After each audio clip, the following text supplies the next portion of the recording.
Good evening. Hopefully, we are doing well. I've got a few changes coming to the beginning of the shows. You'll see it probably on the next one. Um, I tried to get it to run this time, but I've got a few issues that I'm trying to sort out. We've got some different hardware, different PC we've been using, if those of you haven't been following along. So, just FYI, hopefully, everybody is able to hear me fine. It looks like everything's good to go on this side. I already see some comments on specifically where to sell. I get asked that a lot, and that's a question that I've been asked to elaborate on many, many times. I do have some videos going into it. Obviously, things change from time to time. I think the last video I did on it was probably last year sometime, so I think it's about time to discuss the changes, potential, basically other sites that you can use. Now, I always get the question, and there's no real answer for this one, where should I sell my stuff on, without knowing exactly what everybody sells. Every single person's store is going to be different. Whatever you sell, your comfort levels, what you like to do with your store, it all is going to come down to your item specifically as to where would be a best place to sell. And there really isn't, and I know people say, well, there has to be one that's better than the rest. There isn't 100% one site that's definitely going to be better than any other site for you, depending on what you sell. You can sell small items, small niches and stuff on other platforms away from all the big ones. If you've got good items, it just depends. There's ones that are dedicated just to niche markets, military buttons, railroad, police, you name it. There's sites for it in the collectibles field. There's people that don't even run auctions. They literally just do it all on their own. They don't do any of that stuff. Most of their high dollar stuff goes to like Christie's, Sotheby's, Skinner, or anything like that. One of those other sites that does auctions wise. If you're selling the typical things, chances are eBay is going to be your easiest and best option to start with. Now, that doesn't mean it's just eBay and eBay is the only place. If you're new, though, it's usually the best, most convenient, simplest to use, fairly user-friendly. And I know people get on me for saying that, but in all honesty, it is compared to how it used to be and compared to some of the other sites out there. Amazon can be intimidating for most people that I run into and talk to. If you started on Amazon, eBay is going to be a piece of cake. I can tell you that for sure. We do pretty much most all of the platforms, or we have done them all. I don't think there's a platform out there that we haven't been on for at least some length of time to see what it does. Now, we did try Poshmark, which was mentioned up here in the chat. Now, we'll call out some names and stuff. I wanted to get into the topic just a little bit here. Now, I don't like all the sharing and all that kind of stuff with Poshmark. I don't like clothing. We gave up clothing. So for me, Poshmark isn't a viable means. Now, I personally know people that's all they do. They just do Poshmark, and that's it. And they make a fairly decent living. Now, it's not enough for them to support the husband, wife, and 2 kids, but it's close. And with the help of the husband working and the whole works, they're able to make a pretty decent salary. So it allows her to stay home with the kids, which is something I did when I worked for people as a regional or in upper management positions. So my wife didn't have to work. That's just me. I don't know how everybody else thinks, and obviously there's a bunch of people who may not have kids, so no disrespect to anybody on any spectrum there of where we're talking about. For me, again, eBay though was my first one. Nothing else existed when we started, so it was just eBay. It was the only option that I had. Before that, it was like boards with like Yahoo auctions. It wasn't anything like any stable known place. If you weren't like a computer geek or a chat board type of person, you probably didn't even know about Yahoo auctions. Because I bring them up to people these days who have been even doing eBay for 10 and 15 years. They have no clue what Yahoo Auctions was. And that was like the start of where most of reselling online came from in my book. Obviously, there was, like board posts and things like that. Big Reel was a company or a newspaper that I used to follow. Stamp News and things like that, Lynn's Stamp News. And they sold. And I used to buy from like Mile High Comics, which I think Dom was in the house. He actually has a whole video series on Mile High. Now, that all kind of coalesced, and now we're with eBay mostly. So I do Amazon. If you sell new items, NOS, bulk, you have wholesale deals, Amazon's the best, in all honesty. RA, retail arbitrage. If you don't know what RA is, look it up, look into the details on it. For RA, most of what we do is on Amazon. For artwork now, like if I'm doing art and stuff, I've sold a lot on eBay art-wise, but if I want to sell more specialized arts and crafts, I've got two, well, there's technically three, but Etsy usually does the best on it. People that like want specialty items, costumes or artwork or something tied to something very specific, will find artists on Etsy that they like the style wise, and then they will actually ask them on commissions and things like that. Now, I've talked about Adam Savage from Mythbusters. I'm only bringing him up, no conversation on him in general, but the reason I'm bringing him up because he gets pieces made from Etsy, gloves and all sorts of different things. And there's probably a half a dozen other well-known people that are out there that make comments on getting stuff made on Etsy. And I find that Etsy, for the most part, is probably the most craft-oriented and like you do it yourself kind of things on there. Obviously, that's mostly just antiques and that sort of thing in the first place. You're not supposed to put new and all kinds of things like that. But Etsy is probably the best for that. Now, if you're doing certain things, Amazon, for like homemade on Amazon, actually can do okay as well, too. It almost does a little better than eBay in general, depending on what you have. If you do like your own model kits or your own sculpts or something, or specific artwork that has some tie-in to like RPG, literally like Warcraft or Warhammer or any of the tiny little role-playing games, stuff like that, those seem to sell extremely well on Amazon because there's already a market for the toys that go along with it. I put a video out yesterday talking about upselling people. Now, that's another huge thing that you can do when you're listing pretty much anything out there, is listing auxiliary or accessory items to the main item that you have in a separate listing, and then notifying people that you have that. And then that goes just along with why certain items sell better on Amazon, because there's a lot of tie-ins. So if somebody types in they want to buy the miniatures or dice or something tied to it on Amazon, it's going to bring up a bunch of other stuff. eBay is working that way, it looks like, obviously, but Amazon's got the rule of the roost on stuff like that. So again, it depends on what you're selling. Now, there's let's just call it some names, as we'll talk about some of the feed in here, because I get questions on most of the platforms once I tell people that I've done most of them. Duncan's in the house, I see. There are sales-wise, I can't complain at all. We're still running fourth quarter sales right now, and we've been running fourth quarter sales for quite some time. I have nothing on sale in my store. I don't ever do anything promoted. I don't pay eBay a dime to promote a single solitary thing in my store, nor have I in like 18 months. And I've never looked back. It's never affected me. In the summertime, we're still running fourth quarter sales through. This year, it's pretty much been the entire year. We've pretty much almost hit fourth quarter numbers all the way since fourth quarter of last year.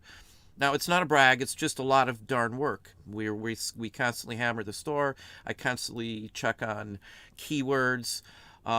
Sometimes I reach out to more knowledgeable people than me. I've been talking to a couple folks from England who helped me on some of the British military items. I talked to a guy today who knows political items far better than I do. I picked up, in fact, I don't know if I was originally going to show these up, but I picked up a whole bunch of original 19th century political ribbons. Real nice ones, too. 1880s and stuff, campaign and stuff. And I had to reach out to somebody. There's nothing wrong with reaching out to somebody. I don't know everything, but I know to grab the right stuff. I just may not know a specific value on everything out there. But anyway, again, it's all comes down to what you're selling. Bonanza, for most things, is a dead platform from what I hear from everybody and from what I personally experienced. I've talked to people, and quite a few, who have been on Bonanza for like a couple of years, and they've only sold one or two items in that entire time. And they import all of their items from eBay, and they've got like 10 or 12,000 items. So the fact that, no one's getting a good push on Bonanza with that, that many items. I would consider 10,000 plus a considerable amount where you should at least see some traction on it. Now I use HIP, and right now I don't technically have anything going on. I'm not talking about them because they're paying me or anything else like that. I've used HIP for a long time, and I do get sales from it. It's well worth the effort. It blows away Bonanza 1,000 times over across the board and stuff. I actually reached out to them, and I'll probably be giving some folks some updates.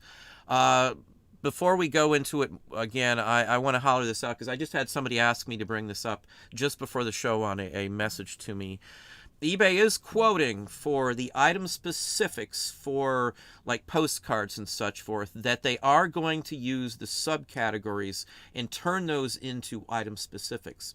Now, I've heard that before, and last time I heard that it cost me $600 in paid out labor, so I'm not holding my breath at all. I would almost guarantee you from every time they've done new things like this, and all the clothing sellers who realized all the stuff they had to change when eBay updated everything, like they did last fourth quarter, you're going to have to go in and put some item specifics. Some of them are going to be, I'm hoping not, but some of them will probably be where you have to type in and look at every single listing in some categories.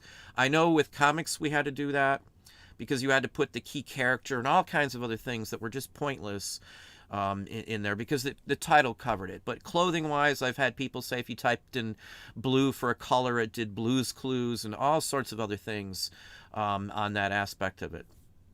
I'm not holding my breath at all. I'm just assuming the worst because that's usually what happens with eBay. I normally wouldn't do that, but that's what it's happened for the last like 3+ years. Every time they've done this, there's been some sort of disaster. Here's one too. I almost put a video together of this, but I'm trying to get some copies of an email. I've had 3 people contact me, and I have emails to back this up as well, that I sent offers out to people on eBay. And 3 different people over a 10-day period told me that, are you accepting, purchases from me? Because the offer I got says the seller does not sell or sell to your area or doesn't ship to your location, something along that line. I don't remember the exact wording, but it's something that I have personally seen on some other person's account when we were looking for some top loaders.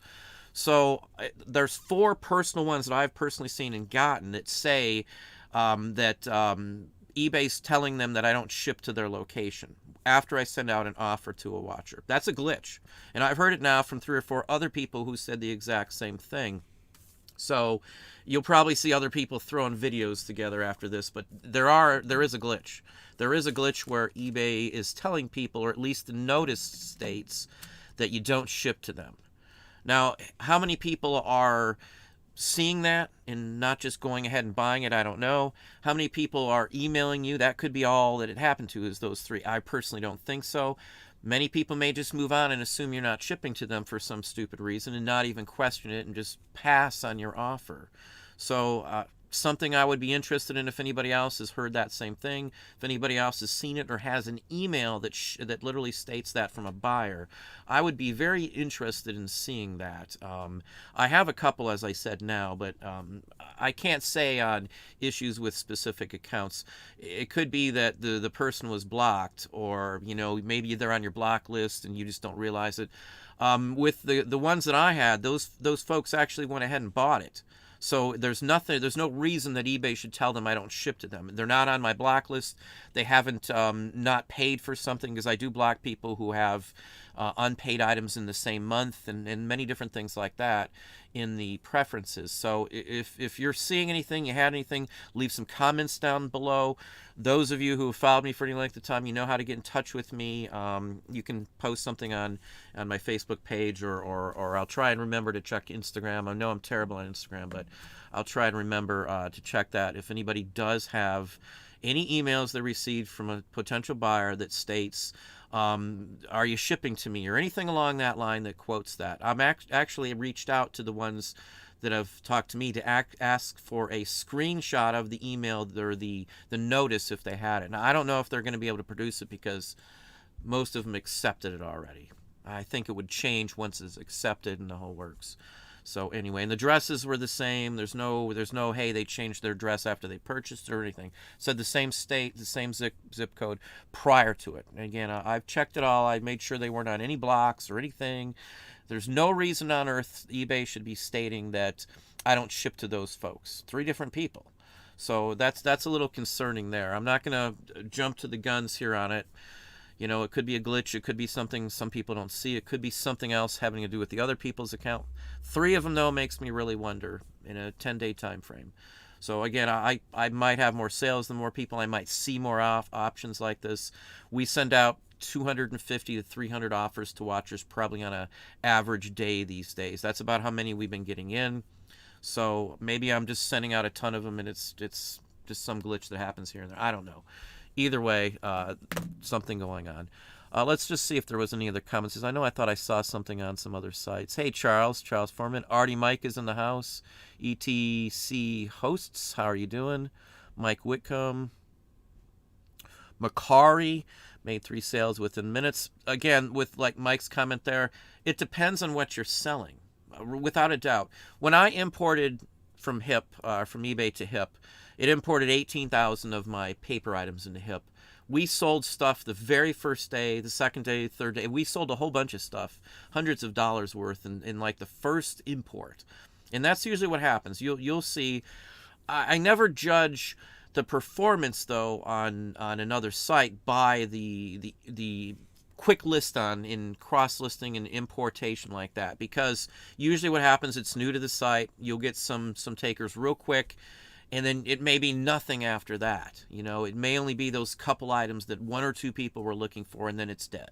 So I never judge it on that. I like to judge it on continuous revenue from whatever site. And HIP has been a decent performer for the little bit of effort and the small amount of cost. I know they have some issues, and I've addressed some of the questions. I've received a ton of questions because I had some links for free 3 months worth of the service. So I fielded a lot of questions on that. I've talked to probably about 50 people who do Poshmark, probably a couple dozen personally that do Mercari, and several other sites too. Now, I do Discogs. If you sell records, Discogs in many cases will be better than eBay. Discogs will be better than selling on Amazon if they are vintage records. If you got new records, if you're selling new records, Amazon new NOS sealed records go extremely well on Amazon. I don't know if you have to be ungated. I've been ungated for years in so many categories. I'm not really sure if it's because I'm ungated or you can just get into the category, but we can sell vintage and used and opened and sealed vinyl records, media, and all that kind of stuff too. So again, it depends on what you're selling. If you're a bigger store, one site, it would take more than one site, I should say. We're on many sites because each site adds to the reach, adds to our fingerprint online, our reach, so to speak. The more platforms you are on and you're bigger, you have enough to draw revenue in to afford to do that, the better you will be, because it spreads out the reach your store will get. It spreads out how many people will see it. Some people are diehard eBay fans and they hate Amazon. They won't go to Amazon. So if you're not listing on eBay, you're missing folks that, you know, won't deal with Amazon. And there's a lot of people like that. Some people don't like PayPal in the past and they never used eBay because of the PayPal issue. Some people, now only will use sites that have PayPal. Etsy, for another example, they use basically the exact same thing as eBay does, Aiden and all. So some people don't like the setup on Etsy where you're billed for 4 months in advance and all that kind of stuff per item. It's a 4 month, it's 20 cents or whatever it is now. I just pay the bill. I couldn't tell you I think it's still the same 20. But the point is that every site's different, so people don't list on every site. I've learned that adapting to whatever the site says or the rules or something is just so much easier than trying to go against the grain if you truly want to be a business person. Because if you're not going to go with the flow and adapt and change, you're going to just be locked out at some point. And I don't, eBay throws these changes at us. Some of them are good. And again, the best change eBay ever did was all the new zero insertion fees, the ZIFs and all that kind of thing, because I pay nothing extra. It's all included in my store now, and it saves us a heck of a lot in extra, just in extra fees. Like $15,000, I think we came to the conclusion we saved the minute eBay did that a year. So it's over $1,000 I'm saving right now over a year or two ago on eBay, and that's a considerable chunk of change. Even though they raise the fees, the final value fees now twice since I've been in managed payments, I'm still so far ahead of the game. It would take a heck of a lot to make it not worth my while on there. And I know a lot of people get discouraged and they just drop off a site. I'm done with eBay. I'm done with this. I've had it with Amazon. Again, I take it all as a challenge. So whatever your site you're on, you're going to do far better if you understand the whole site, if you are able to adapt, if you follow the rules. I don't know how many people have been shut out and then come to me after they violated a policy or something, wanting help trying to get back on eBay. I had somebody just hit me up yesterday on that exact same thing. eBay shut them down because they were doing something that was against the rules, and they want to know how they can get back on. How can they get eBay to allow them to come back on? They can't. Even if you get a lawyer, and it probably isn't worth a lawyer, eBay is a private company. They have the right to refuse somebody and stand by their guns if someone violated their user agreement. Again, that's how that works. eBay is not a communist anything. They're a company. They can't even be communist because that would mean that the government owned everything. And I hear that a lot about eBay calling them communist. That's so far from the meaning of the term. They're a business. And again, we have to follow their rules. If I run a business, I expect people to follow the rules when they're in my business. It would be private property. So I just go with the flow. It's not selling out. It's running a business, because that's what a business is. If you don't follow the rules, you're confined to obscurity, basically, if you don't follow the rules. So I try to do everything by the book, and I would recommend everybody else do. If you don't know the platform, though, that you're on, you don't know the rules and stuff, it might not be practical to even jump into it. I know a lot of people want to cross-list and this and that. Yes, cross-listing will get you more sales right off the bat. No question about it if you pick the right moves and stuff. But if you have a couple hundred items, you don't have a lot of stuff up, you're probably not going to see a lot from it. If you're paying to transfer and post and all this stuff per listing, you're already investing money that you probably shouldn't into that. If you're a small time store, it's far easier to build up on one platform, in my personal opinion, and then just pay a one-time transfer fee, or use an API like Shopify or InkFrog and just pay that $30 extra a month and have them auto import and export everything and then sync the inventory. Never, ever, ever do any cross-listing in volume if you don't have auto sync options. So if your inventory won't sync across the platforms that you're cross-listing to, don't use it. Don't use that cross-lister. Now, I've been hit up, I don't know how many times, by like List Perfectly and other people like that. What I saw, you had to manually kind of do it. It was just a cut and paste, a quick cut and paste. It didn't sync. So I would never promote anything ever that does not sync. If it doesn't sync my inventory, I'm not going to use it ever again. I'm done with taking stuff down from one site every night of the week if I sell something. So don't jump into this if you don't have a means to sync your inventory across the platforms you are cross-listing to. I promise you, you're going to miss something. When you miss something, that means you've sold it twice, you don't have the item for the second sale, and you're going to have to disappoint somebody and probably get yourself, unless you're going to lie about it, get yourself a ding on your account. I messed up. I posted it as my mess up, and I took the defect. The person was nice enough, because I offered them free shipping and a discount on something else, to not leave feedback. Again, I didn't ask them not to leave feedback, but they understood I was really trying to help. It was an honest mistake. I even sent them, I think, a scan of the sale, because it was in the same week. It was just like days before. Something I missed. So I'm very diligent on that, and I missed it. So there's a lot of folks out there who might not even think about checking every single night. You might get tied up, you might get busy and forget, since you don't have many sales on secondary and third sites like that. So if you're not ready for all the aspect, you're not ready to every single night make sure if you sell something, it's instantly pulled down or your quantity changes to zero on the other platform, don't do it. Don't do it. It's going to get you bad feedback. You're going to get dinged. That's a reason why drop shippers a lot of them end up getting in trouble. Now, there are some models out there for drop shipping. I've done it before. Don't get me wrong. There are some drop shipping methods and ways that are fine, that don't violate the rules. If let's say I've got a wholesale deal with the company and I'm licensed, I've got a contract with them to sell their items on my own, it still may be shipped from those folks. I may not have to take possession of them. And that's the same thing with like bill of lading, where I sometimes don't even take possession. They'll go from the place I bought it from to a warehouse, from a warehouse to Amazon FBA, and I'll technically have never even opened or touched most of the merchandise.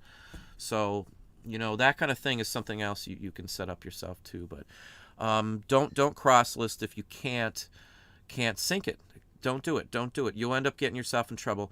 Probably 80% or more of everyone who is cross-listed without syncing that I've ever talked to has had an issue and got a ding or something, like a decent ding, like a feedback or something. So just FYI. Again, if you want to lie or state it wasn't your fault, or buyer's address issue, and eBay ever catches you, they're not going to trust you next time it really was an honest mistake. So I would just personally recommend saying you messed up. A lesson learned, and that'll give you some reason to not mess up again, because you'll see your 0.15 defect or whatever it is. So just my personal opinion. I take my punches if I deserve them. So let's pop on down here and see. Let's get to some comments, questions. My feed just bumped, so let's see if I can get back to where we were. Charles, Mr. Lowe, howdy. And I got Marty. Jiminy Flip It. How are you doing, Marty? Another YouTuber as well. He does have videos up. I have not had a time to watch pretty much anybody's videos this week. We have been swamped. Legal going on with my guide coming out. I'm just having everything checked out. I had some pre-publishing things I had to set up for some dimensions for a printed copy of it and stuff like that too. A lot more involved. I haven't done this before, so it's taken me a little longer. I hope to have it out already, but it will be out well before Christmas, I promise. So Jeff Loftus, how are you doing? And as I thought, Dom was in the house. Good evening, Dom. Got Dave, Midwest Picker, another fellow YouTuber here in house too. Dave's got some pretty good videos. Joe, how are you doing, Joe? Good afternoon. I can pretty much tell you're in a different set. You are west of me then. Almost late for class, Dave. Let me pop on down again. If you don't know who Primetime Don, Primetime Treasure Hunter is, I would check his channel out too. I am set. I don't think I'm making a surprise here, but I will be on his channel, I think next Friday. I think I'm brain dead on the time, but I think it's next Friday. Let me see here. Where are we at? Lori C, any updates to your Shopify store? We've been messing with it for quite some time. I've got some things I'm trying to set up with it. It's not just going to be for selling stuff. You'll see other things on the site too. So I'm taking some time to set it up. You don't have to use Shopify to sell a thing, mind you. You can use it as a landing pad. So like Teespring or something like that, you can use it as a landing pad. So you don't have to put merchandise for sale on your Shopify. Or you can just put a couple dozen things out of tens of thousands. The best part of Shopify is the syncing. That's the best thing. It's a landing pad if you really want it to be. You don't even have to open your Shopify to the public. You can just use the syncing. So it'll link up Amazon once you've mapped your listings, eBay, Etsy, and the whole works. So that's the biggest aspect on Shopify. Now, we're a InkFrog person, so InkFrog is your backup. So if you ever, you lose stuff, your listings disappear on eBay, which does happen. I don't care what eBay says. I'm missing some myself, quite a few. You have backups all those. So if eBay loses them, they'll just be popped right back out, pushed right back out from InkFrog. That's the biggest part in InkFrog. So let's say you've imported all your listings to InkFrog, and you can shut down your eBay, and you have all those listings, photos and all, sitting in InkFrog. So you can take them anywhere else you want. So that's the biggest factor there. Not having backups of everything is going to kill you at some point if you screw up on a platform. Going back to following the rules, going back to understanding all the rules on the platform. What do we got here? Well, thank you very kindly, Daryl, for the $10 super chat. You don't have to do that, Daryl. Again, I appreciate all the support. I think I did respond to. I think you posted something the other day. I did see your 8mm on the kids too. That was pretty cool. I'm in a big kick now because I did a video for our Patreons the other day on 8mm film. So you want to see a few cool 8mm films, go to the Art Professor channel. I got links down in there, but I just posted another one today from 1964. It's camouflage painted U.S. Air Force and National Guard jets. And it's from a Milwaukee, I think, air base in Milwaukee.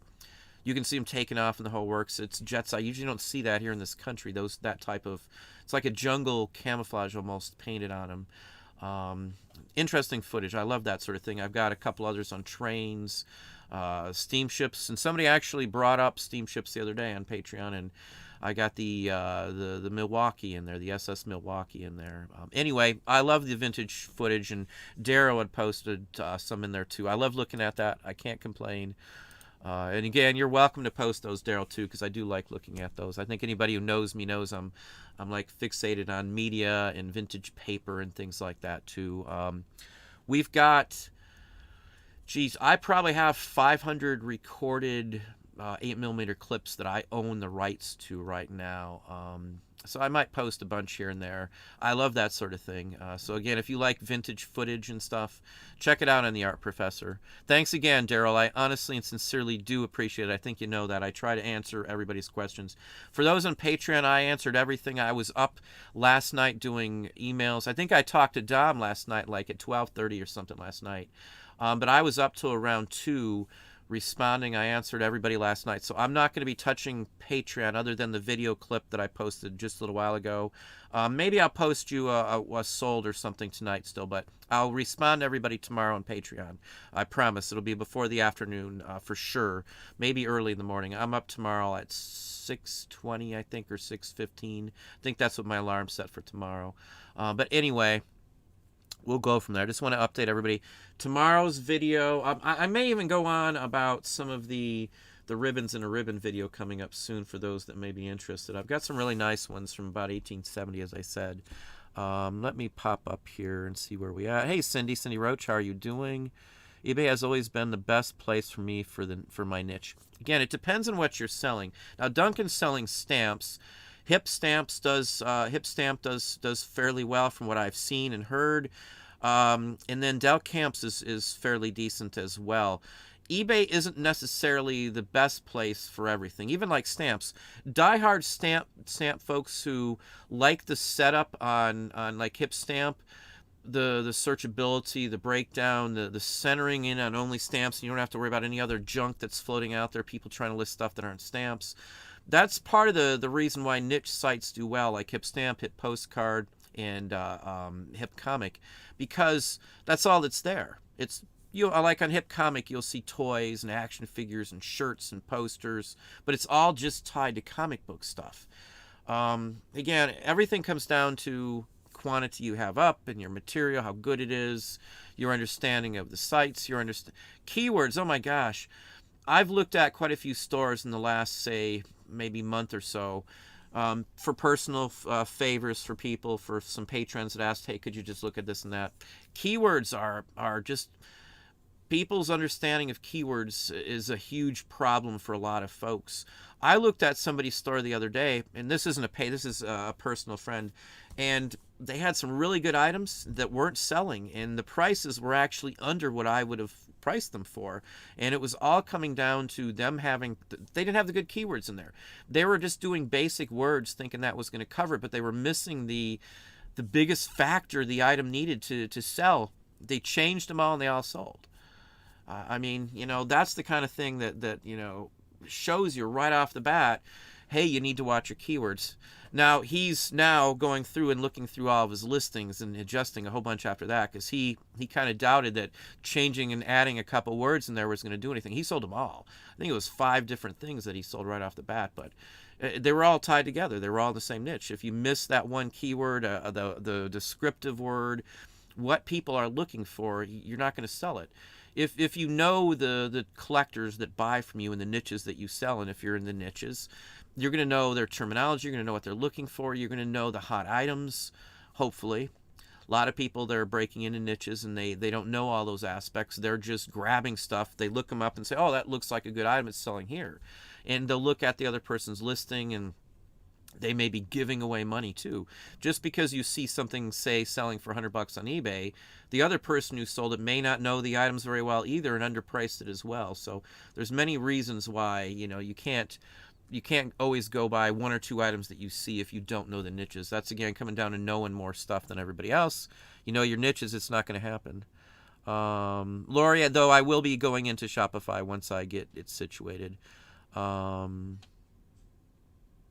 are we at? V3X140, how's it going, Don? Well, it's going fairly well. I'm not going to talk about medical issues. That's always a trouble or an issue.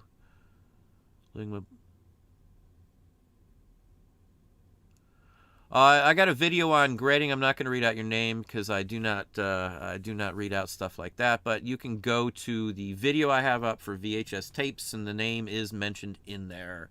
There actually are two places, from my understanding, that will grade VHS tapes. Hey, Donald's Discoveries, how are you doing? Thank you very kindly, too, for the support, the continued support. I do honestly appreciate it, Donald.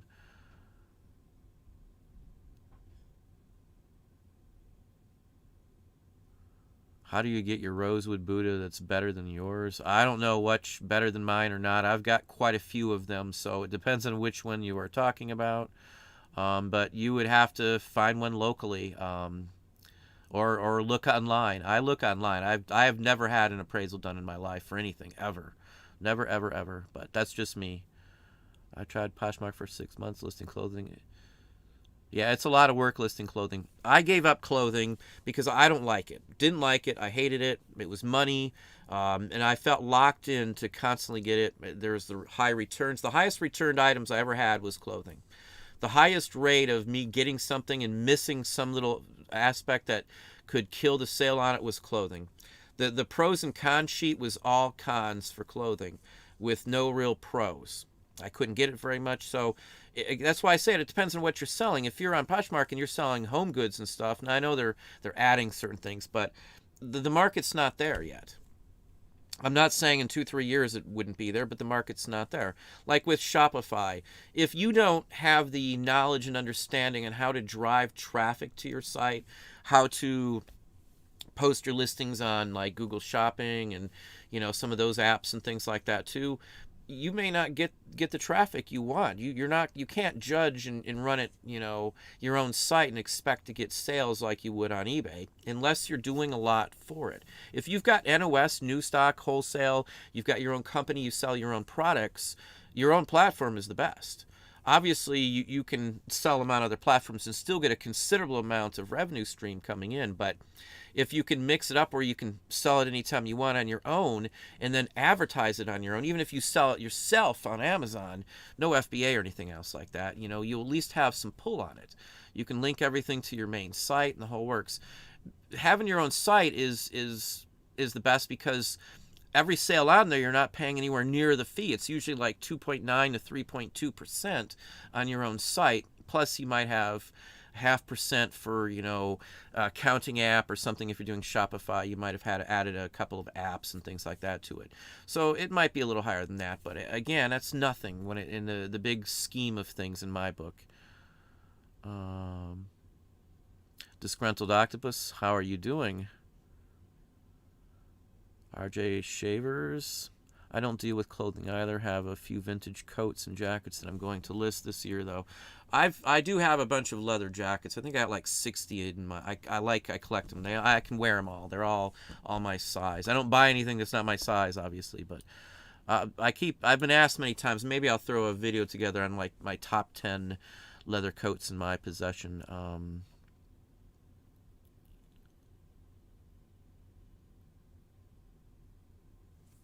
Let me see here. I sold on Yahoo. Charles knows what I'm talking about. I started on eBay and tried other sites like Amazon. Difficult learning curve.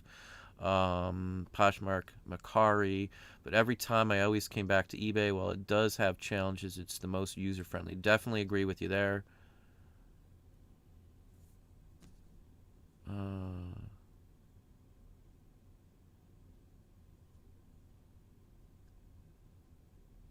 Let's see here, where are we at?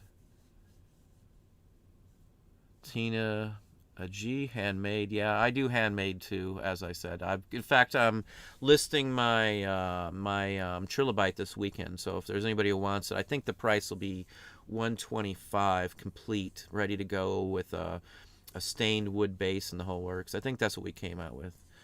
Again, thank you again, Daryl, for the super chat too. Carolina Picks, Ramon, and Aya. I'm sorry if I pronounced that terribly. I'm sure I probably did. I'm new to this from southern New Mexico. Well, welcome. Haven't opened an account anywhere. Just been doing a lot of homework. Well, thank you as well. Homework is good. I would always recommend looking into any platform prior to you starting to sell. I read everything on eBay before.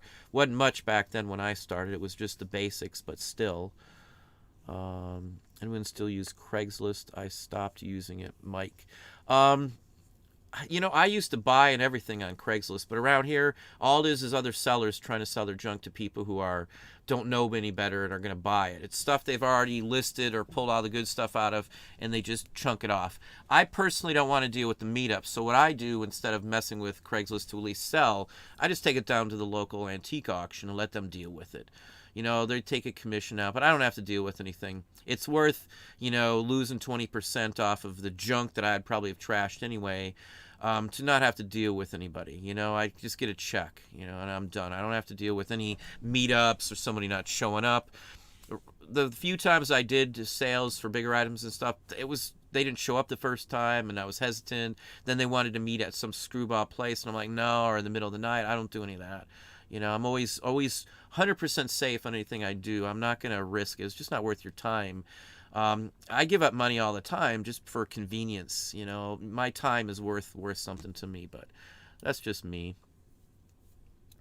Well, thank you very kindly, Charlotte Oakley. Very, very kind of you for the $5 super chat. Thank you, thank you, thank you. Again, it's greatly appreciated. Honestly, I forget about that until somebody does one. I'm not a big promoter in that aspect of it, truthfully, but let's pop on down here. Again, thank you very kindly for that. Let me pop down. Levi's new with tag is about all I will sell for clothing. Yeah, I don't even buy it. I bought some shirts, and I think we're down to like 3, but we bought like 60 of them, NOS from the 60s and early 70s, and if they're sealed and I don't have to worry about it, they're in plastic, and I don't have to worry about somebody saying it was beat up or I missed something, I'll mess with it maybe, but I don't mess with any clothing anymore that's otherwise. Maybe if I got a concert shirt or something, a nice concert shirt, but I don't even go any place anymore that I would see clothing anymore at all. I haven't been to a thrift store unless we're just screwing around, me and the wife out having some fun or something. Again, you've seen me in a thrift store here and there once in a blue moon. You've seen a few of the hauls, but I'm not big on any of that stuff. I target everything. I go after something very specific, like I picked up a couple hundred silk ribbons, as I said, and I just love that kind of thing. I mean, I thought there was a really cool one in here. Do I got it right handy here? Probably not. I love the ones with the tassels on it. Yeah, here's a good one to give you a good idea on the kind of ribbons. Hopefully you can see that. I think you can. But you can see they're all early ones. I just love that sort of thing. They're political and stuff, the campaign ones. I had a Lincoln one not too long ago, Lincoln campaign piece. Lots of money in those, but where are we at? Terry, how are you doing? Terry Larson, thank you very kindly. I think I missed you there. Kelly W., how's Kelly doing this evening? Sales picked up. Hang on, I just lost my feed again. Where'd it go? Hang on, I don't know where my feed just bounced all over the place. And okay, here it is. Kelly W. Sales picked up to Q4 levels last month and haven't slowed down. I've been lucky with sales. Now, I was discussing, I don't remember who it was because I answered a whole bunch of emails on Patreon. One of the Patreons was asking questions. I remember who it was now. One of the patrons we were discussing, if they don't list in one specific category, those items in that category don't seem to sell as much. But the minute they start listing new items in that category, other items that were up start to move. And I think that is the case as well, because I've messed with sales. We've compared two different stores of ours together. We've compared, trying this trick with one store and not in the other on the same like-to-like items. I think if you don't list in every single category you got, it's going to end up, having very stagnant sales going on. Like if you list toys one month and then don't list toys again for 2 or 3 months, it's going to hurt that category from what I've personally seen and experienced. And I will say that is pretty much factual from what I see. We mix up our listings when we're listing new things. 1 month it'll be one type of item, or 1 week I should say. I might list postcards, buttons, comics, toys, trade cards, photos, China items, all in the same week on different days of the week to try and mix it up. Even if we're listing in the same category, let's say I'm listing 100 postcards from California. The next hour they'll be listing, or next 2 hours, they may be listing just mixed greeting cards or something. So, like Christmas postcard style greeting cards. I mix up even the niches that we list in, because I do think that does a big service to your store. If you're enjoying the conversation, please slam that thumbs up for me there. We've got 85 likes as of now. I got 223 people in-house. So thanks for everybody popping in tonight. But if you are enjoying it, please slam that thumbs up for me there. Rita, how are you doing to sell vintage magazines? Amazon and eBay would be the best places in my book for magazines. We've chatted with Mr. Magazine, Chuck, $1 Million Peddlers, and Dave, of course, Papergoy. And they've done very well, both of them, on Amazon. I've sold magazines on Amazon myself too, but I think once you've got quantity and are known for doing something and have had established history of being a big-time seller in something, you can make any platform work to some extent. Like with trade cards and things and buttons, we're like number 2 and almost up to the number 1 seller of uniform buttons on all of eBay, and the name gets around. So if you're able to dominate in a category, and in fact, I'm going to have those guys on in another week here too. We're literally going to be talking about this exact topic, how to dominate in volume and how to get leverage in categories, I guess, is the gist of the conversation next week. But there's things you can do and make most sites work. Now, I'm not, even on Poshmark, even if you're not selling technically clothing, you can do add-ons, you can do certain things that are tied to that, because you can list some other things besides that. Macari, however it's pronounced, Macari, I think. There's other things you can sell in there, but I don't have the luck. I haven't seen the responses. There is a local guy that I talked to that does fairly good on the platform, but again, he's selling totally different items than I am. Ruby Lane's another one. Ruby Lane's messed up a lot with what they're blaming the sellers for, and they were going to charge the buyers a buyer's fee on the platform, and they don't know what they're doing over there. That's one site I personally, my opinion would be to stay away from Ruby Lane. In the past, I wouldn't have said that. It's a niche market. It's there clicks of people there. You got to kind of fit in. Let's talk about clicks for just a second here. I got plenty of time. Again, I've talked about buttons a little while ago. I was nothing in the button industry because we didn't list as much. We weren't going after them. I've been targeting, so I've been picking up just lots left and right. I got 10 more pounds of uniform buttons, vintage early ones in today. But once I've gotten to be known, all the bigwigs in the button industries, all the other bigwig sellers, even the ones that aren't quite as big as me, but the big-time sellers and collectors all know who I am now. So I constantly get questions on, do you have this, do you have that? Because I've got like 500,000 buttons in my inventory, and I only have, I think, quantity total-wise, like 7,200 buttons up out of 400,000 almost, or 500,000, I think, close to it at this point. It's a massive quantity. It's like almost 700 pounds, I think, of buttons we have in possession. Everybody starts to come to you after you're known, and if one person buys something cool and somebody asks, well, where'd you get that? My name comes up. Our store name comes up. So at this point, I've gotten into the group, the clique of people that are the big rollers, the big purchasers, and the big rollers in this category. and we're able to do thousands of dollars a week in sales because you've got those connections in a category I was barely doing a couple hundred a month, a year and a half ago. So you know how to play the game, you know how to roll the dice and use your leverage on it. Is the best part, because with like the buttons, for an example, I can upcharge every day of the week. I list things that are tied together, different versions of the same thing. So, and they're all tied from the same genre, the same era, and then I'll rotate to 18th century, 19th, whatever the case may be. I'll switch up everything, but I'll list enough in one single grouping, centralized niche area, that I'll get enough people coming in for that, and then I'll change that up, and then I'll get more people coming in from that. Any site you can get leverage. I know people say Etsy is terrible. I've heard that from a lot of people. If you play the Etsy game and you might have to promote, you might have to do a few other things, you might have to do the free shipping for some items to get them to help promote it. But if you're in the game and you've got good items, you can all make it work. One of the complaints I hear a lot is all the fees are so much, the fees. For me, I said earlier, we're saving $15,000 a year over what we used to pay just for the listings. Now, I'm not even talking about final value fees. So the fees have went down for anybody who has quantity up. If you were paying per listing because you hit the 10,000, say an Anchor Store or whatever your rate was before, and you were constantly paying for listings, you're not paying any of that anymore.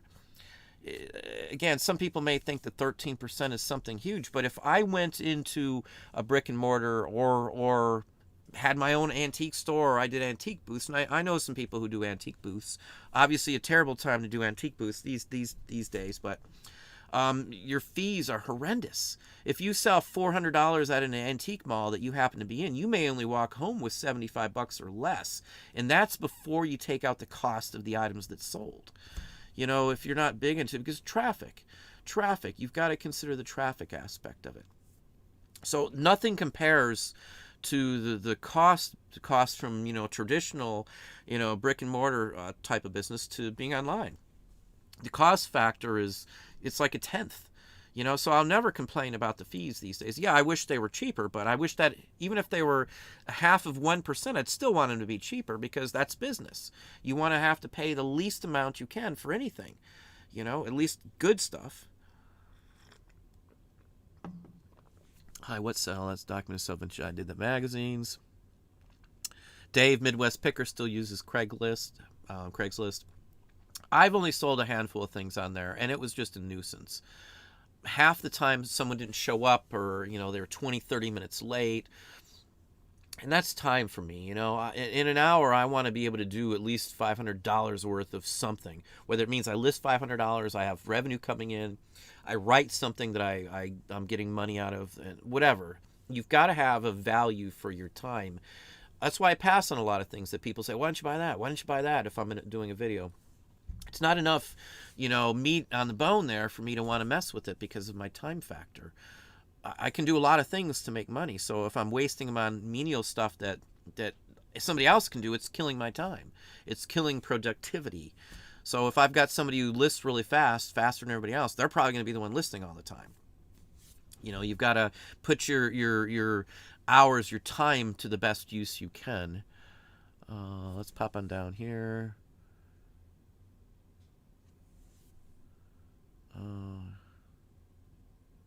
Yeah, Dave, want to buy ads. I don't even place want to buy ads or anything else like that. I've done it in the past, but these days people just bring me stuff. People know I pay more than everybody else. I pay a finder's fee, which usually undercuts anybody else. Anybody else I undercut because of a finder's fee. So they'll know if they turn me on, even if they don't have the merchandise, and I get something out of them, they're going to get a finder's fee off of it. So most people don't do that. And on top of that, I sell my stuff for more than most people, so I can pay more than everybody else. People, and a lot of people, if it's like a niche or something, like a comic book. I've purchased a lot of Golden Age comic books for almost nothing. I spent some money, don't get me wrong, but considering the value of them, it's almost nothing.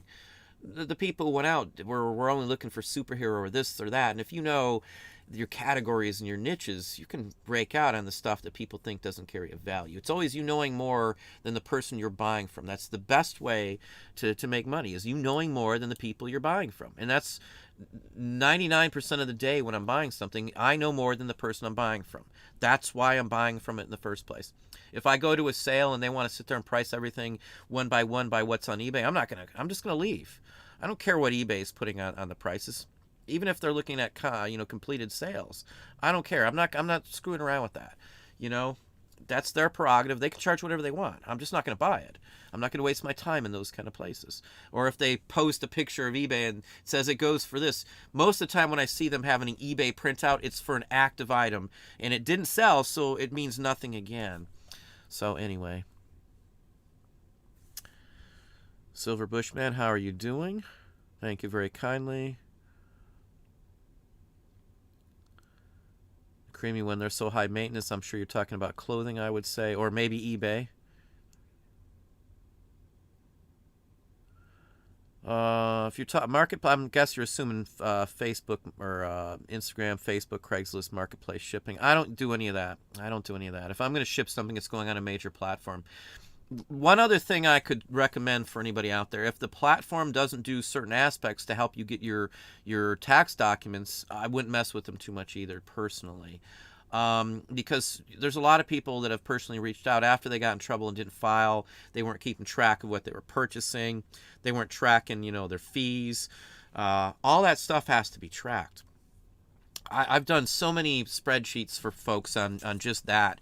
You need a nice spreadsheet if you're not going to use some third-party app. There's some third-party apps. What's a GoDaddy or something? I'm an old school Excel. Everything I do is done just like a corporate America used to do. Everything's Excel for me. Everything's done manually, and then it's turned over to an accountant. I put all the information in there. I track everything on spreadsheets, all purchases, my accounts payable, accounts receivables, everything's tracked, balanced just like a checkbook, everything. I can pretty much tell you where a dime went in my business last year if you give me a few minutes, Hey, Trina, nice to see you as well, too. Silver Bushman, he's seen the glitch. I'm sure that glitch is talking about the seller doesn't ship to you. Mutton chops. Had a buyer with fake U.S. address buy an item who was based in Russia. The address given is riddled with Google reviews of scamming. eBay does nothing. I would report it. I would literally call or send a eBay for Business on Facebook and report it. Anytime I get a scammer, I know people say, don't waste your time, just block and move on. I report every person that tries to scam me or I catch doing something. And people say, don't be a rat. That's not being a rat. That's protecting the trustability of the platform you're on. If a bunch of people get scammed because of these idiots, they're not going to buy stuff off the platform in general, and then the platform itself will decline and you'll make less money. It's a no-brainer. It's like protecting your kids at the park. My kids is my store. I protect it as well too.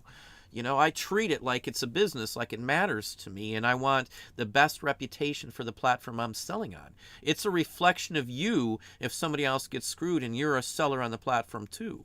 They're not going to distinguish. They're just going to say eBay ripped me off. They're not going to remember my store name, your store name, or anything. You're just Joe Schmo. You're eBay Joe Schmo, and that's all they know. I've heard it hundreds of times. You can look at people's feedback and see comments like that. Hey, Travis, how are you doing? Definitely assume the worst, but the good news, the point of ridding of subcategories is that they will make your items easier to find in Google Shopping. It's meta. They're fine to find in Google Shopping right now is the problem. There's no, all my listings show up in Google Shopping. They give you the report. I can check them myself. I was missing 3 items out of almost 30,000 items that weren't showing up in Google. That was it.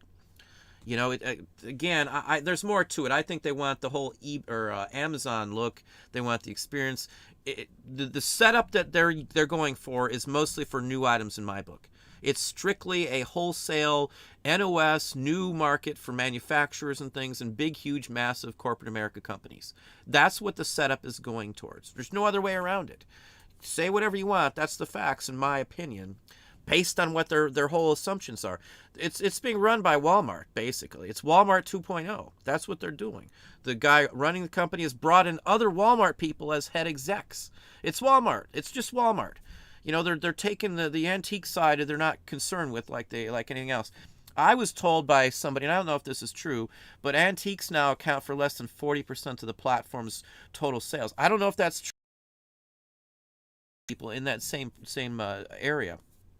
I haven't looked for a breakdown because it's not worth wasting my time on knowing this or knowing that. You just keep going with what the platform's doing and move on.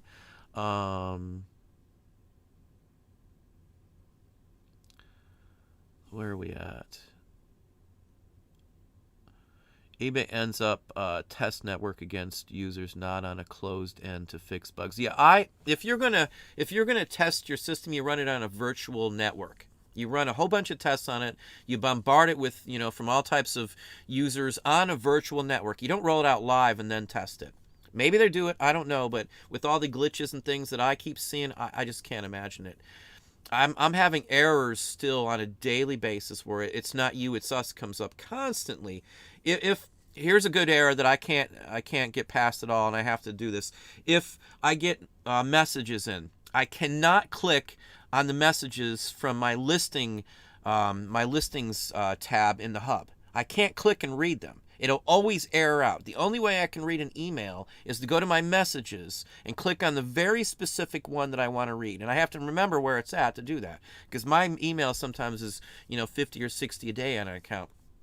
So for me, I can't use the hub to click on the email. I can't read them that way. In fact, I should probably get a screenshot to show people.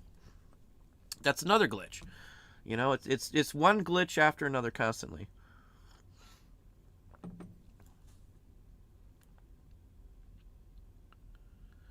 Dave got a notice. Yeah, I've tried to put them up earlier. Probably part of the reason folks don't get notices for my videos, I'm not a good promoter. I don't push a bunch of stuff out. So if I don't post the link to the video more than 12 hours away, some folks may not get a link. I really say, I'm always going to say in my head, I'm going to get it up in time. And then I ended up on emails and stuff with patrons and chatting back and forth for a little while with several patrons. And I totally lost getting that done. But anyway.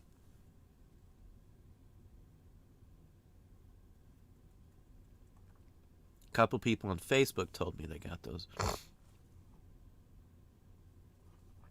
The retro art blog. There won't be any commercial at the end of this one here. I don't put the commercials on my live shows.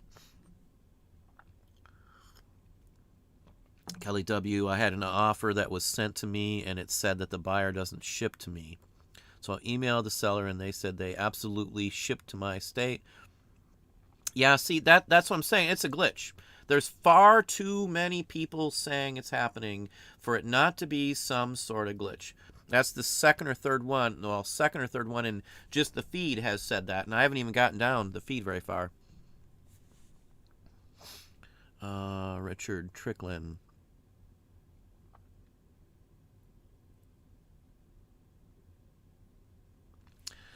Yeah, some of them, there's Richard saying he's had several that ended up being out of the country, but it should say, tell them if you ship to their country ahead of time that, yeah, you ship to their country. These were ones in this country, or in this country. The last one was from Wisconsin. I could drive to Wisconsin in not too long.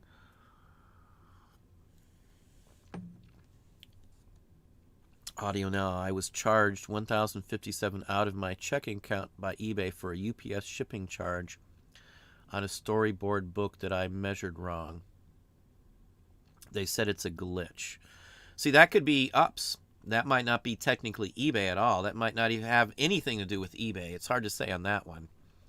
And neither of them will admit it's them. You'll have to fight between the two. As long as you get the money back, I just move on. Unfortunately, their glitches keep happening.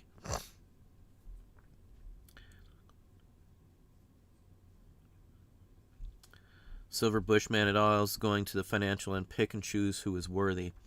Yeah, you got to try some sites, though, to know for sure if they're going to work for you or not. And if you're not paying anything, it's a free trial or something. I almost always will do a free trial for a month or two just to see what happens. Unless I've tried it, I have no way to know if it works. And why would I not try it? Because what if it does work? What if doing another site, this site, that site works, and you get $1,000 extra a month? Maybe that's not enough to live on or something, but that's extra money. That's just adding $1,000 into here. I write for a couple people these days. And it may not seem like a ton of money, but for the amount of time it takes me to throw it, usually if they say I want this article or that article, I write for E-commerce Bites. I write for Ein, and I write for a couple other folks, ghostwriters these days, that aren't, they're sites that cover reselling in general, and they don't have the knowledge. So I write for a couple other folks too. And, that's a good chunk of change when I add up the writing that I do each month. So it's all these little tiny things that build up to get your income. So if you're only making $500 on another site and you sell, 5 items a week, and that equals $500 extra a month, that's $6,000 a year for doing nothing other than, promoting your listings or pumping them out to another platform through a third party or an API or an auto sync export feature. It's a no-brainer. Even if it was $400 a month or $100 a month, it's $1,200 a year for doing nothing other than clicking a couple of buttons. And far too many people say, well, that's not worth my time, but all you got to do is wrap it up. You'd wrap it up if it's sold on eBay. So why wouldn't it be worth your time selling on another platform that you at least got some sales out of? If you try it for a month or two and you're not getting any money out of it, shut it down and be done with it. But you can't know until you try it. So I say there is no one site anymore. There was at one time when I first started. There was one site that ruled them all. It was eBay. eBay is number 3 in platform revenue now. It's Amazon, Shopify, eBay, and then I think Etsy is way down, but Etsy is the next one down that list. Poshmark and Mercari, I think, are don't even show up as a blip. They're so small comparatively. And I'm not saying, again, people don't get sales in there, because I personally know people who make close to a living on Poshmark. If they didn't have a spouse, it would be pretty tough, though, with kids. I'll just tell you that. The retro art blog. Yeah, I don't think I have links in here until we set a new contract, but it's hip comic, stamp, and postcard. If you wait, though, I will have, I should have a response from them in the next day or two, and we'll probably go from there. I still talk to Hip constantly. Well, not constantly, but routinely, once a week or so. Consistency, the creamy one, is key. Consistency is key to keep it steady. Rotating through the items that you routinely list is a good thing. I've got a 90-day plan for many, many items. These days, it's more like 6 months to a year. But we'll stagger. I get massive quantity in. So like today, I want to give you an honest, sincere volume of merchandise we got today. I'm trying to add up in my head for just a second here. I probably got 780 items I can sell today in-house. Just today. When you get that kind of quantity, it's coming in on a constant basis, you've got to figure out what to list, when to list it, and stuff. So we have a plan that certain items are listed certain times of the year always, so they'll sit on a shelf for a couple months. Maybe I'll pull out a high dollar item, sell it, get all my money back, and it's just going to sit there. Usually when I'm buying bulk, and people say this doesn't work this way, but I guarantee you there's probably a couple dozen people watching right now, because I see 2 or 3 in here, that do the exact same thing that I do. Buy a whole bunch of stuff. Dom, I know, does it too. And there'll be like 1 or 2 good things in there that'll be worth a ton of money, and the whole purchase for a whole bulk lot of stuff may cost you half of what you can get out of just one comic or one item in that purchase. It comes down again to you knowing that one item there is worth more than they're selling the whole lot for. And that's usually what I do. Right now, I have 6,700 comics, all early Silver Age, going back to Golden Age in-house. All of them were paid for with me selling like a dozen comic books. A dozen comics. Now, one comic book went for a lot of money, but that's not the point. But still, let me get back down to here. Mike, haven't made the jump to Amazon yet. Not sure I will. Again, Amazon isn't for everybody. If you've got quantity, good items, new stuff. If you RA, Amazon is essential. You'll make far more doing Amazon RA than you ever would on say, eBay. Scott Bearded Picker. I know he drives around and he's probably one of the biggest drivers for RA that I know, and he does an extremely good job. He knows his stuff. He knows Amazon like the back of his hand, and that's what he does. He's RA everything. And Amazon is the source. eBay is the backup, because some items you'll be gated on Amazon, and that's what we do. If I can't sell it on Amazon, it goes to eBay. We got a takedown, not an order, but I was requested for invoices for some My Little Ponies that I have on Amazon, and thank goodness I had them. But that kind of stuff will happen, and if you can't prove you legally have it, or you have a contract or a license agreement, they're gonna end your listings. So you'd end up sticking those on eBay. That's the workaround. We did a great on Migo on Amazon, and a lot of other people didn't, because they got gated off on it. So it just depends on how you're purchasing your inventory too, of course. Stardust Memories. I do have my own site, and we do some other things. But as of yet, the auctionprofessor.com is the site that I own, but you won't be able to see much. I think it says under construction right now, but it's not. I could open it up any day right now, and you'd be able to see a whole bunch on it. But I want to get it all done and be where I want it to be. It's going to have others. It's not just going to be a selling platform site.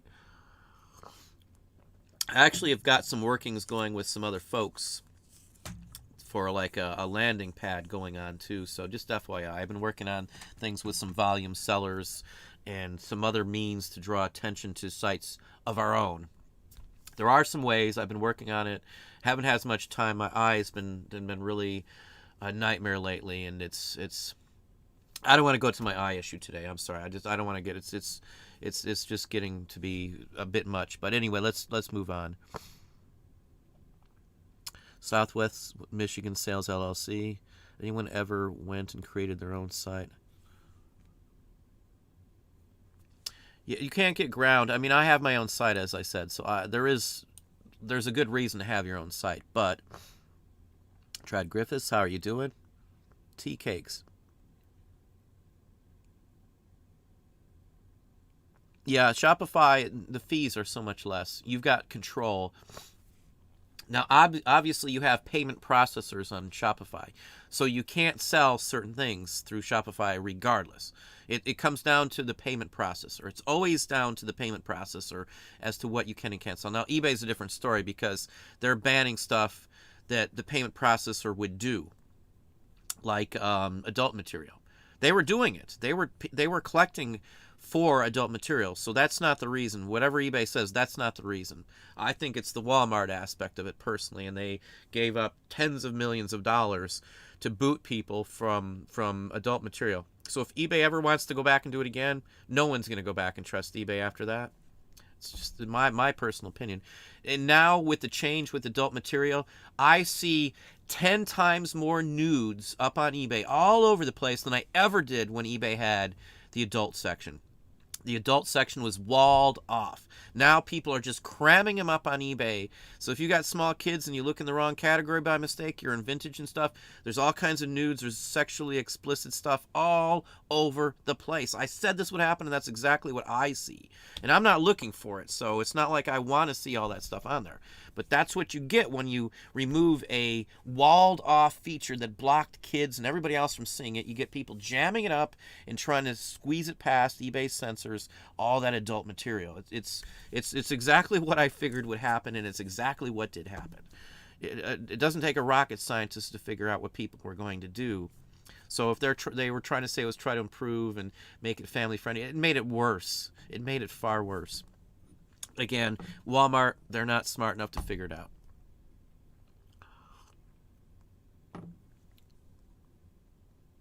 Yeah, Tina, everything takes patience. Everything you do takes patience.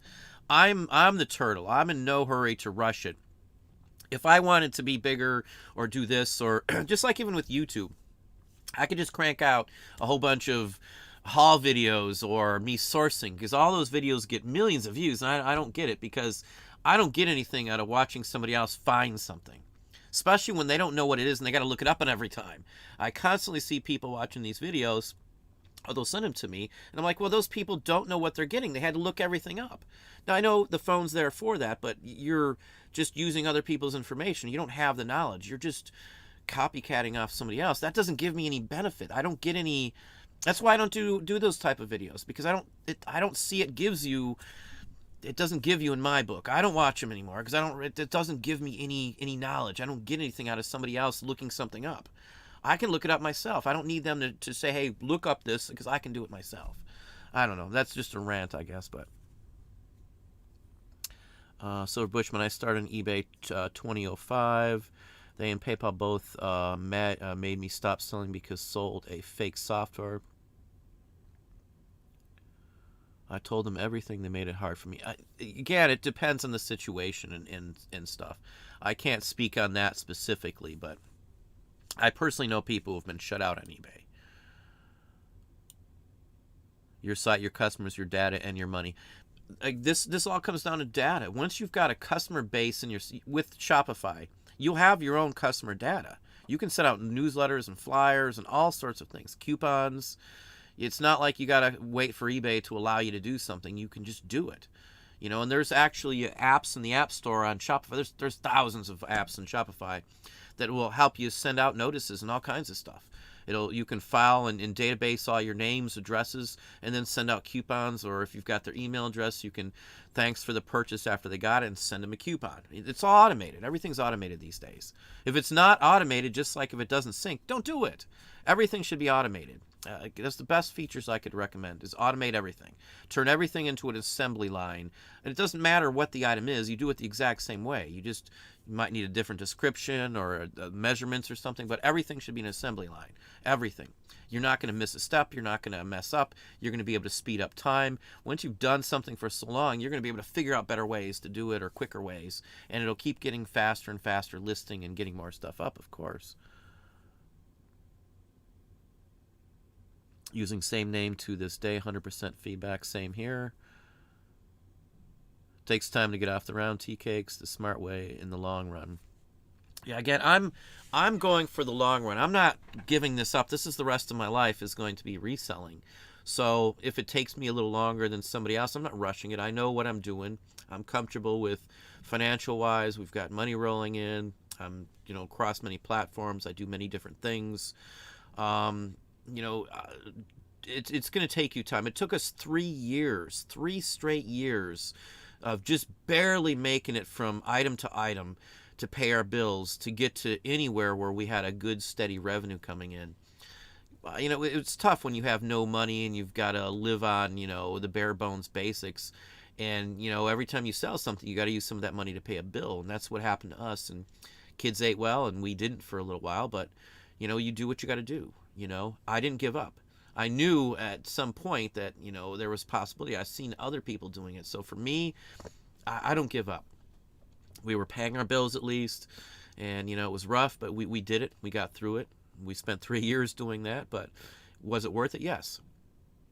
I don't think I'd change any of that 3 years, as rough as it was. We're a tight-knit family because of it, and I know my stuff. If you don't figure this out or figure out that, you're not going to succeed in many areas by just guesstimating it or hoping it all works out fine.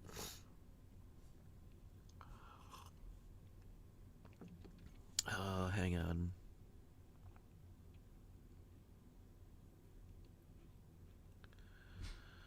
Kelly W. Oh, you're talking to somebody else. I actually list 1,000 postcard lots myself.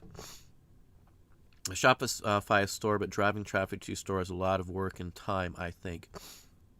There was ways to do that too. You can pay for advertisements and just let the advertisements do it for you. You can kind of use eBay and to some extent to get the traffic there as well too. There's many different ways. Once you're ranking and you're doing Google Shopping, with Shopify, you can list your stuff in Google Shopping and in Chrome for free. And it's easy to do. It's not hard at all. There's a tutorial on there on how to do it all. So you can show up better sometimes if you got the right items and the good keywords over your eBay items. Some of my items from Shopify would show up higher than the same listing on eBay. Depends on the item. It depends on the person's what they're searching for, how in depth they're going to go.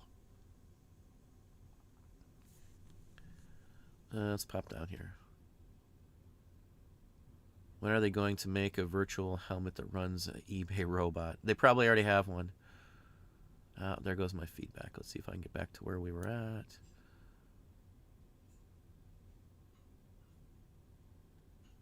Hang on, I lost where I was at. My feed sometimes is horrid.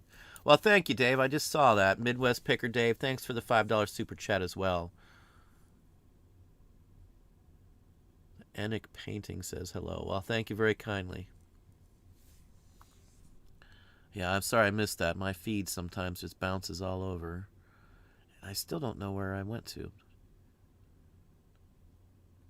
Trying to figure out where we're at. Just a second there.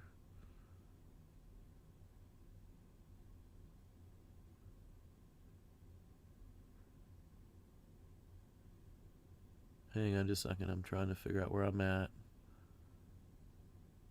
Boy, my feed's all screwed up right now. Yeah, my feed's all over the place. I think I'm getting close, though. We're going to go on for like another 10 minutes. So I'm going to hit it off at 8:30.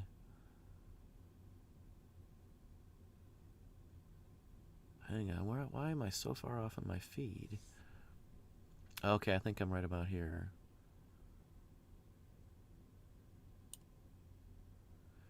Is this a... Okay, we got somebody making Vax comments. That one's going to be removed and blocked. Yeah, I'm not messing with any of that junk.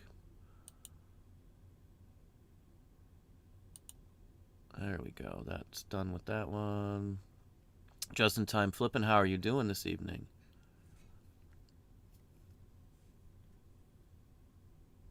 It's hard to find the right people for random ideas from same store. Blue Sox, what are some of the reasons you can get banned from selling on eBay as a business account? Selling stuff you're not allowed to sell, selling illegal stuff, violating the rules. Somebody posted earlier today, they just get free boxes from the post office by using the priority boxes and just put paper over the outside. That's illegal. That's illegal. I want to say that very firmly. That is completely illegal. The boxes you use from those are only for priority mail. That can get you kicked off. The eBay has a deal with the post office. If you don't follow the rules from it, the post office could push eBay. Follow the rules. Anything like that. Selling something that you're not supposed to sell is a big one. Shield bidding, bidding on your own items from another account. There's just so many things that you can do. Not sending your items out. One of the biggest ones I see people do is not sending your items out in the proper time frame. So if you quote you're going to ship them out in 24 hours and you're taking 3 days every time, that could shut you down too. They could kick you off for stupid mistakes like that.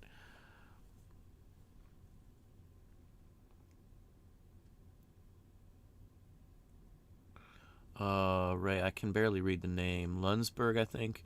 The only sales I get from eBay is the day before the store charges due. I get sales daily, every single day of the week, constantly, and I probably have some on my phone right this second. In fact, that's exactly. I do have some on my phone right now, just from the last 20 or 30 minutes ago. Best offer, $96 on something. That's what I got right here. How many more offers? Yeah, I got a couple offers actually right now on my phone. One's for $96. I can't beat that one. Let's see here. Hang on, my feeds. New Wing, yeah, I do like Tool. Prison Sex is one of my favorite songs by them. Title may not be great for some folks, but TW Squared, how are you doing?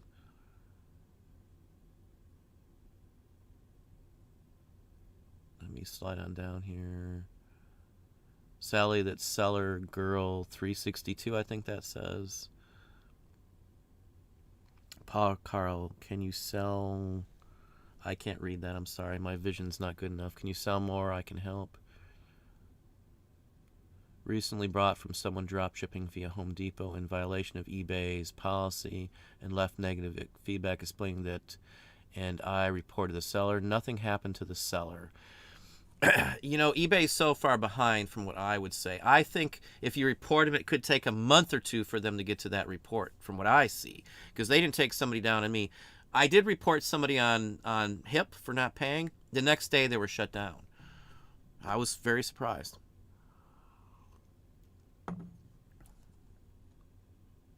And they got the negative feedback removed by eBay. That's pretty screwed up. I'd have to have seen the exact situation to see.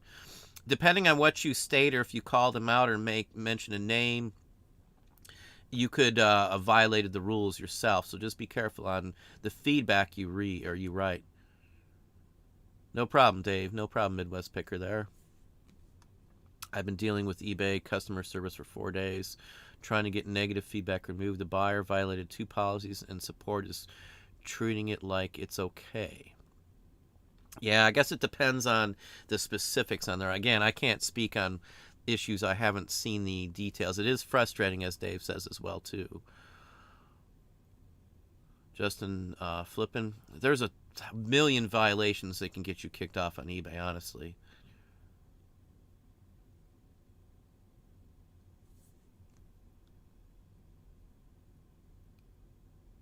Ray Lunenberger, any news regarding Ina? I don't go there on any of that issue. It was a traumatic experience for her and David, her husband. We don't discuss that. I don't get into it. I know from her, what happened in the whole works. I don't get into it. I know the case is still pending. eBay's going to settle out of court, would be my opinion. In fact, I actually could have posted a couple of videos, and I didn't want to, have anybody try and call me out and say I'm like promoting something. So I'm on Ina's side, obviously. We were attacked about the same time frame. I don't know if it was eBay or not, but the whole point is that I stay away from touchy subjects. Ina's an extremely nice person. I actually was emailing back and forth with her yesterday for a little while myself. So anyway.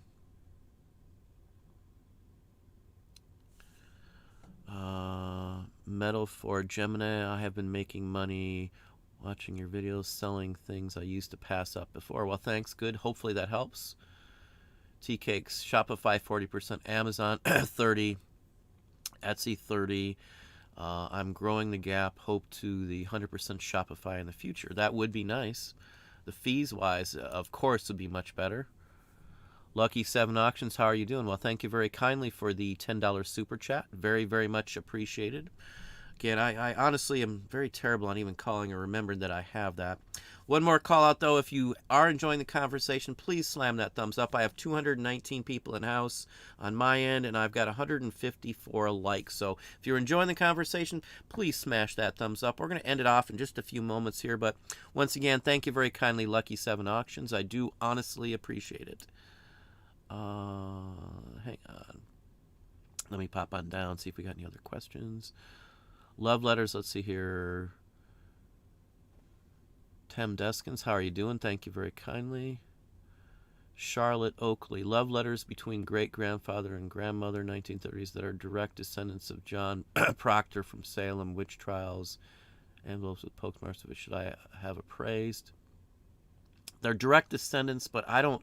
And a descendant of somebody isn't necessarily going to add anything to the value, in all honesty. Unless it was the actual person himself, I wouldn't hold much into descendants from them, in my personal opinion. Unless it's the exact same people. Descendants means very, very little. Like sons of famous people. Half the people don't even know who they are.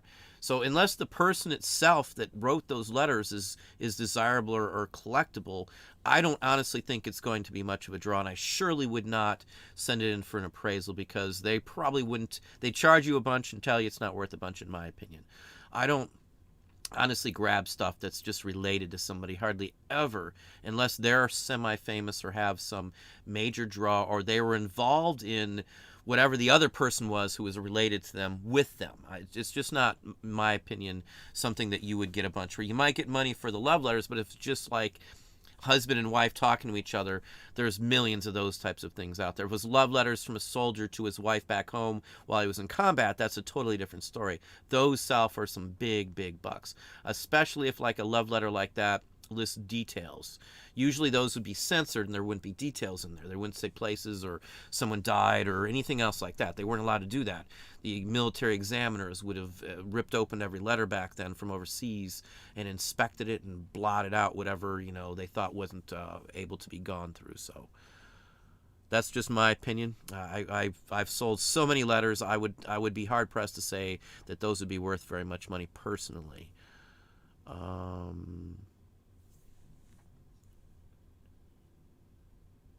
This is a great time to figure out what works and what doesn't. I would say quality over quantity, definitely. That's why I said a lot of our business is repeats. They know us. They've been buying from us. I've had people buying from us for over 10 years, the same people. And that number grows every year. It's collectors. You can't do that with clothing. And that's part of the reason. I like upselling people. I like having other items I can get them to purchase while they're buying one item because they're going to save in postage. If you do free postage, there's no incentive for them to buy multiple items in us because they can come back tomorrow and get it. They can wait till their next paycheck. But people will buy more items from me because I charge for shipping because they save on the shipping costs. It automatically knocks off $4 for a postcard if they're buying 2 or 3 together. $4 per card. So it's a big plus. But if you're not charging shipping, you're not getting that extra push. Some people say, hey, free shipping is great, great, great. Most people in collectibles have been used to paying for shipping forever. Back in the day, before eBay or anything, it was all, mail order business. I used to order mail order 10-cent comic books, Silver Age and Golden Age from Mile High myself, and you had to pay postage. And that's how it's always been.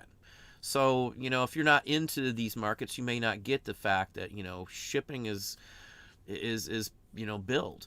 And if you look at most categories I sell in, now a lot of newer people are coming in and doing free shipping, which is kind of killing it for those who know how to run the category. But most of the items aren't free shipping. You'll see the majority of items, 60, 65, 70% of the items in the niches that I sell in, the buyer has to pay for shipping. So those are numbers you can look at on eBay. That's information you can look at. Just like knowing if the categories you're in, the niches you're in, if it's better to do bins versus auctions. You can instantly see that in Terapeak. And it's 99% of the time better to do a bin as it is as an auction because people don't want to wait anymore. Everybody wants it now. That's why Amazon's pushing for the, delivery overnight and all this other stuff and, Prime Days and all the other options they're offering. It's just a no-brainer these days. But we're going to end it off on here. I've been on for, quite some time. I know I go and ramble on a lot, but give me just a second to click a couple of buttons here. Again, if you haven't hit the thumbs up, please slam that thumbs up for me there. I have an interesting video coming up tomorrow. The next Patreon video will be up Saturday, I can say for sure, because tomorrow I'll answer everything for Patreon, any email messages or anything else, any posts I'll get to tomorrow. And then the next video will be up on Saturday for Patreon. There may be a second video up or a second part I'll put up on Sunday if I get a chance to. But that should do it for today. Thanks for all those with the super chats. I do honestly and sincerely appreciate everybody coming on. Do my best to get to everybody. I know I talk a little much, but that's just me. I think anybody who's watched understands that. So thanks, everybody. Hope you all have a good day. Fourth quarter is upon us. Better start listing. That's going to get you more sales.